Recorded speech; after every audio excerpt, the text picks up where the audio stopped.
अस्सलाम वालेकुम सामीन, welcome to my channel voice of Mona. हमारी आज की स्टोरी का नाम है हिना। हिना ब्यूटी पार्लर पर काम करती थी। वो 5 साल से काम कर रही थी। ब्यूटी पार्लर की मालिक के 2 बच्चे थे, एक बेटा और एक बेटी। वो खुद एक तलाक याफ्ता औरत थी। उसका बेटा हिना को पसंद करता था। वो अच्छी खासी अमीर औरत थी, जबकि हिना एक इंतहाई गरीब घर से थी। शहरोज़ हिना को बहुत ज़्यादा तसल्ली देता था कि मैं तुमसे शादी करूँगा, मगर उसकी माँ राज़ी नहीं थी। वो किसी अमीर घर में अपने बेटे का रिश्ता करना चाहती थी। हिना भी इसी चक्कर में कहीं शादी नहीं करवा रही थी।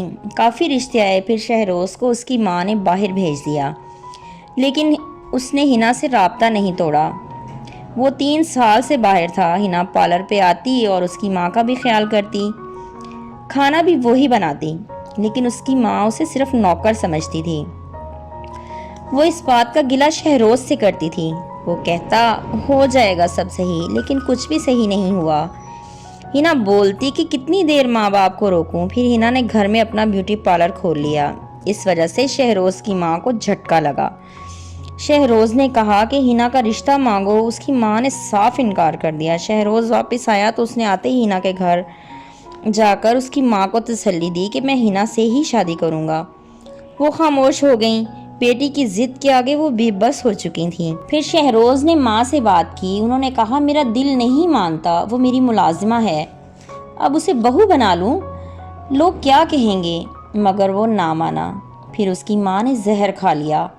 अब शहरोज खामोश हो गया। माँ के ठीक होते ही वो वापस चला गया, हमेशा के लिए। हिना को उसने बता दिया कि मेरी माँ नहीं चाहती और उन्होंने जहर खा लिया था। वो फिर भी ऐसी हरकत कर सकती हैं, इसलिए अभी मैंने सारा इरादा तर्क कर दिया है।